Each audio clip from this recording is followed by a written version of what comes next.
wabarakatuh. Salam sejahtera bagi kita semua. Om Swastiastu, Namo Buddhaya, salam kebajikan.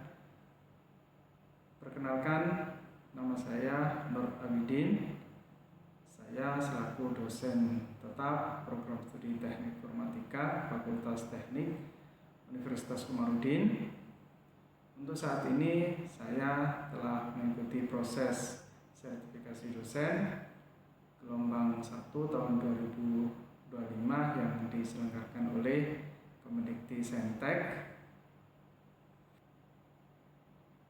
Video yang saya buat kali ini merupakan bagian dari pernyataan diri dosen dalam unjuk kerja Tridharma Perguruan Tinggi bidang pengajaran atau biasa disingkat PDD UKT-PT.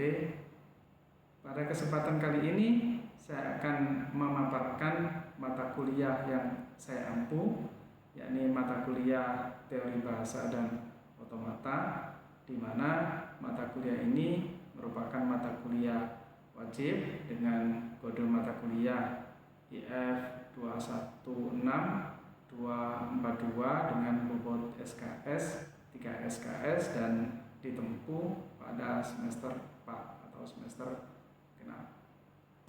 Deskripsi mata kuliah ini diharapkan mahasiswa mampu memahami konsep teori bahasa dan otomata, meliputi teori bahasa, grammar, hierarki Chomsky, finite otomata, passdown otomata, mesin Turing, serta mahasiswa juga diharapkan mampu memodelkan penyelesaian sebuah permasalahan menggunakan mesin finite otomata, mesin passdown otomata, dan mesin Turing.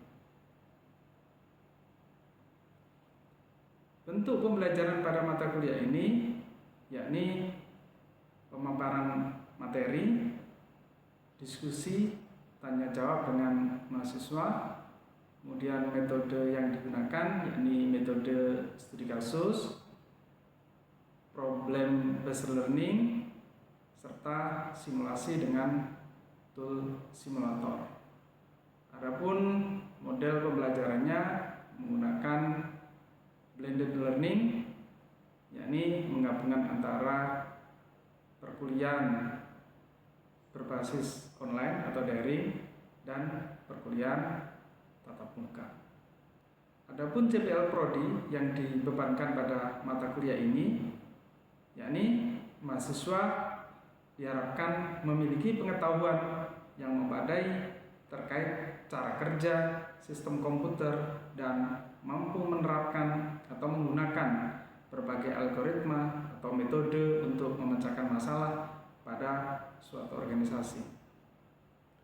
Yang kedua, mahasiswa diharapkan memiliki kompetensi untuk menganalisa persoalan komputing yang kompleks untuk mengidentifikasi solusi pengalaman proyek teknologi di bidang informatika dengan mempertimbangkan wawasan perkembangan ilmu transdisiplin. Untuk capaian pembelajaran mata kuliah, yang pertama, mampu mendeskripsikan cara kerja komputer mulai high level sampai low level berkaitan dengan konsep otomata. Yang kedua, mampu menerapkan atau menggunakan berbagai metode dalam memecahkan masalah pada organisasi berkaitan dengan penerapan otomata. Yang ketiga, mampu menerapkan finite otomata dalam memecahkan masalah organisasi. Yang keempat, kemampuan menganalisis persoalan komputing yang kompleks dengan menerapkan konsep grammar pada perkembangan ilmu transdisiplin. Dan yang kelima, mampu mengidentifikasi solusi pengelolaan proyek teknologi bidang informatika menggunakan level rekognisi otomata yang tepat dengan mempertimbangkan wawasan perkembangan ilmu transdisiplin. Jumlah pertemuan yang nanti akan saya sampaikan pada kelas mata kuliah teori bahasa dan otomata terdiri dari 16 kali pertemuan, 14 kali tatap muka penyampaian materi, 1 kali UTS, dan 1 kali UAS. Adapun materi yang nanti akan saya sampaikan, yang pertama konsep dasar teori bahasa dan otomata 1 pertemuan, hierarki Chomsky 1 pertemuan, finite otomata 1 pertemuan, bahasa reguler 2 pertemuan, finite state otomata 2 pertemuan, deterministic finite otomata 1 pertemuan, non-deterministic finite otomata 1 pertemuan, ekivalensi non-deterministic finite otomata ke deterministic finite otomata 1 pertemuan, bahasa bebas konteks 1 pertemuan, passdown otomata 2 pertemuan, sama mesin Turing 1 pertemuan. Untuk evaluasi penilaian pada mata kuliah ini, penilaian terdiri dari kehadiran atau keaktifan mahasiswa, kemudian tugas, kemudian ada demo model atau demo program, kemudian ada UTS, dan ada UAS. Untuk keaktifan atau kehadiran mahasiswa, bobotnya 15%, kemudian tugas ada tugas 1 10%, tugas 2 10%, kemudian demo model atau demo program ada 15%, kemudian UTS 25%, UAS 25%. Baik, mari kita saksikan video pembelajaran kelas mata kuliah teori bahasa dan otomata pada kelas perkuliahan tatap muka. Assalamualaikum warahmatullahi wabarakatuh. Waalaikumsalam warahmatullahi wabarakatuh. Sore anak-anak. Sore. Sehat ya? Alhamdulillah. Baik, kita masuk ke pekan yang kedua. Di mana pekan yang kedua ini kita masuk ke materi inti dari mata kuliah kita, ini mata kuliah teori bahasa dan otomata. Di minggu kemarin kita sudah menjalani perkuliahan pertama dengan inti perkuliahannya yaitu kontrak kuliah. Di mana kontrak kuliah sudah saya sampaikan rencana pembelajaran semester kita dalam 1 semester ini, termasuk pekan pertama sampai pekan ke-16 itu isinya apa saja. Ada 16 kali pertemuan. Pekan ke-8 kita UTS dan pekan ke-16 kita UAS. Baik, untuk meningkat waktu untuk pertemuan kedua ini, saya ingin absensi apakah mahasiswa ada yang absen atau tidak. Fakhrul Razi hadir? Hadir. Akmaluddin? Hadir. Jawa Rizki? Darun Nuzul? Darun Nuzul izin ya? Oke. Syahruddin Al-Faid? Hadir. Yusril Izam? Hadir. Lutfia Maulidia? Satrio? Satria Alfa ya? Ya. Mana ini? Tidur. Sofifatul Wahyuni, Muhammad Chandra Dinata, Robi Takta, Ariel, Faizul Umam, Hadir. Indi, Hadir. Nurul Risalah. Baik, kita lanjut ke materi selanjutnya, yaitu pengantar mata kuliah teori bahasa dan otomata. Untuk materi teori bahasa dan otomata ini, apakah mahasiswa sudah sedikit banyak mempelajari tentang materi tersebut? Sudah. Saya lanjut. Untuk teori bahasa dan otomata tentunya di situ ada dua kata, yaitu bahasa dan otomata itu sendiri. Secara umum bahasa kalau di dalam kamus itu suatu sistem yang meliputi pengekspresian gagasan, fakta, konsep, termasuk sekumpulan simbol-simbol dan aturan untuk melakukan manipulasinya. Jadi pengekspresian gagasan, fakta, konsep, termasuk sekumpulan simbol-simbol dan aturan untuk melakukan manipulasinya. Itu secara umum pengertian dari bahasa.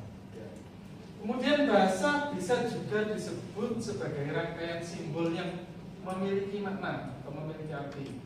Serangkaian simbol yang memiliki arti. Jadi dulu sebelum ada bahasa secara formal itu orang zaman purba itu komunikasinya melalui simbol-simbol gitu.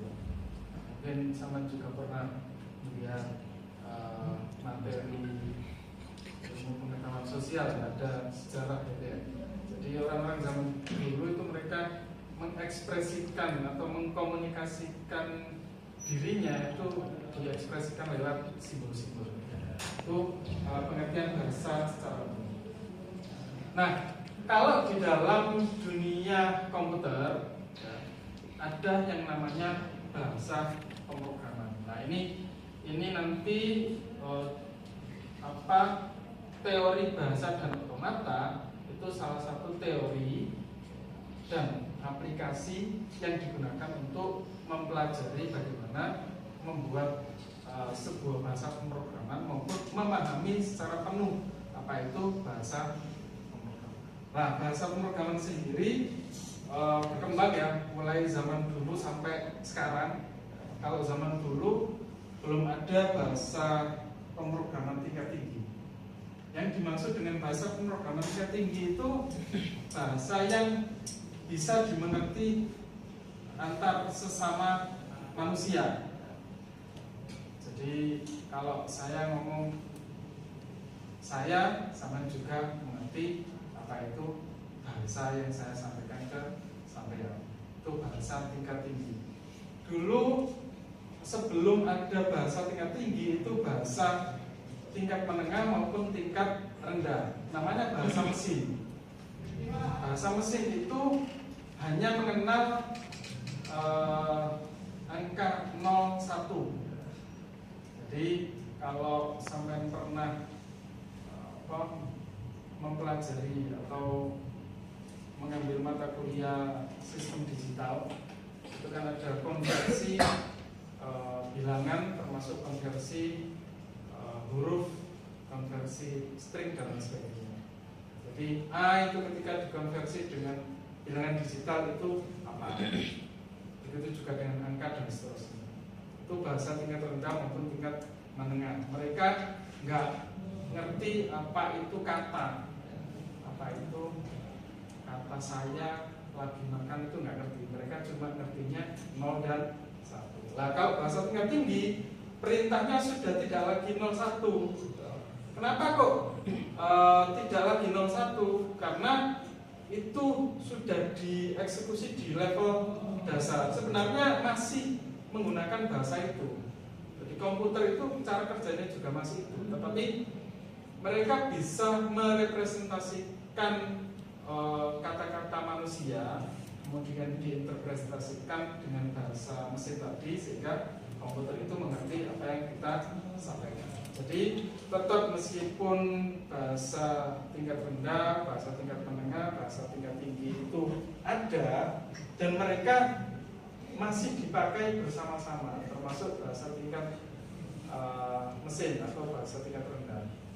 Jadi konversi antara kata-kata manusia dengan bahasa komputer itu masih ada. Cuma kita nggak melewati itu kita skip. Ketika saya ngomong aku di dalam bahasa pemrograman itu ada presentator sendiri atau mesin yang memang digunakan untuk menerjemah kata-katanya.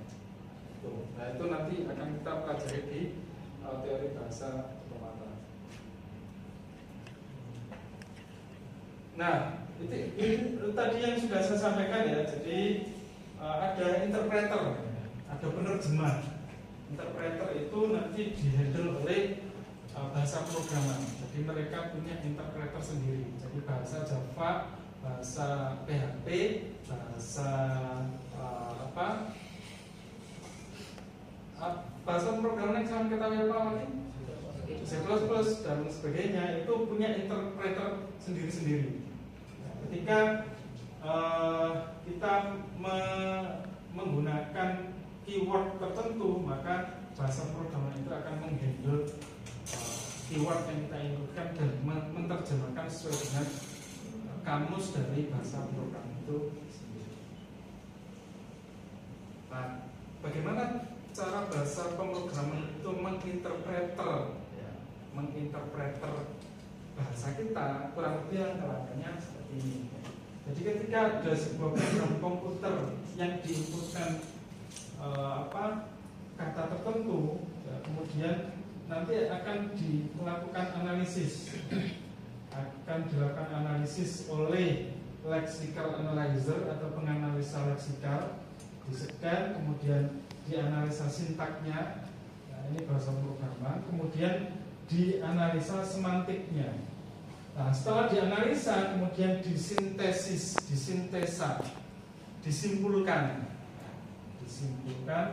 Ternyata yang dimaksud dari sintak atau kode program yang diinput itu maksudnya apa, kemudian nanti diterjemahkan oleh bahasa pemrograman outputnya apa.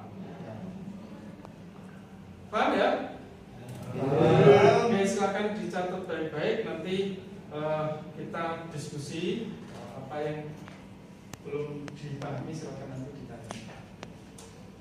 Nah, tadi itu bahasa, sekarang otomata. Otomata itu apa?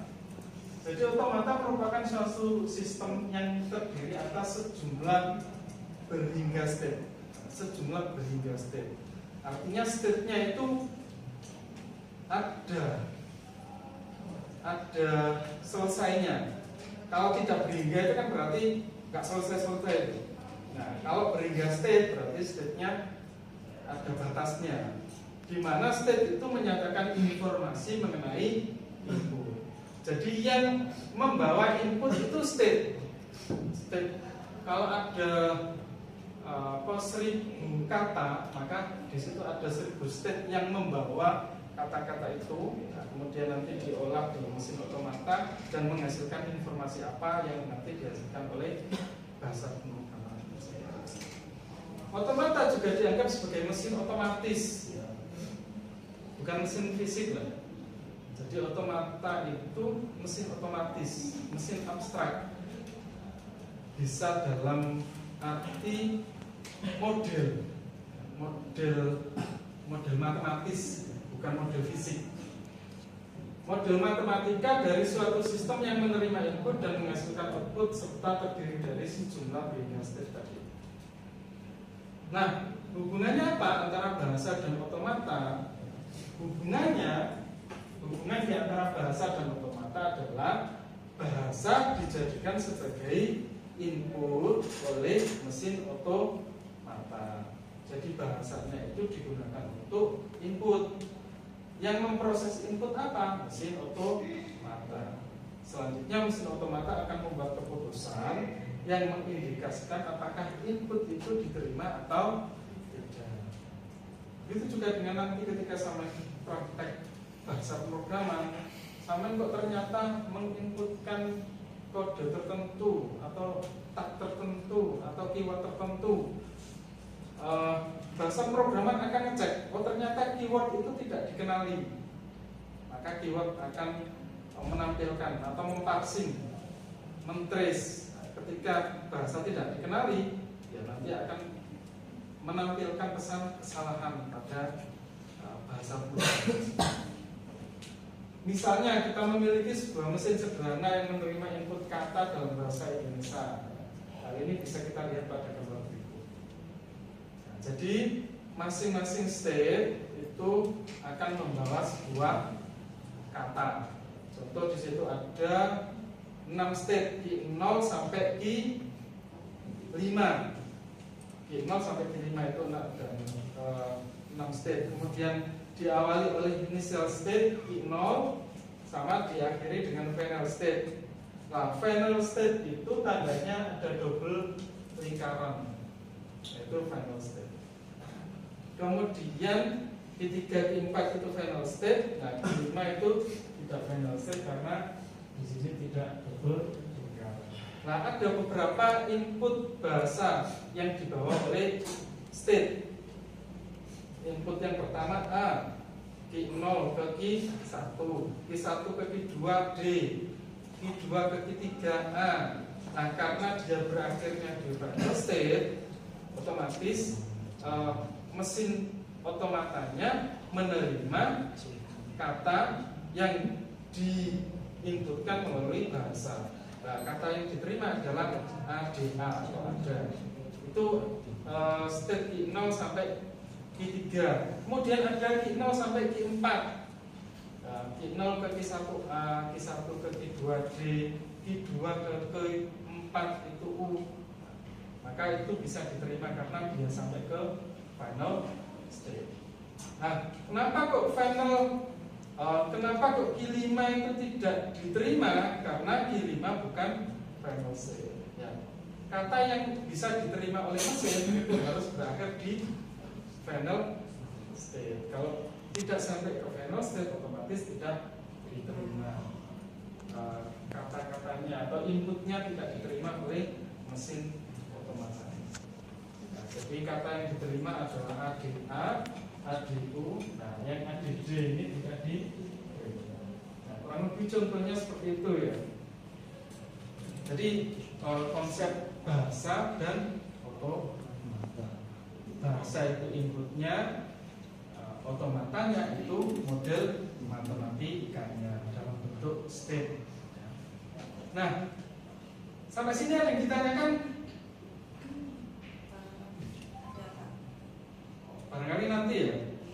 Jadi nanti sekalian terakhir saya akumulasi pertanyaannya, nanti silakan ditanyakan. Dan saya sampaikan dulu sampai akhir. Atau nggak apa-apa, silakan bertanya. Oh, saya lanjut ya. Oke. Selanjutnya yaitu tadi kita membahas tentang bahasa. Bahasa itu atau grammar ya, tata bahasa. Kalau beda antara bahasa dengan tata bahasa. Orang bisa ngomong dengan bahasa tertentu, tetapi bahasa tertentu itu adalah tata bahasa. Contoh,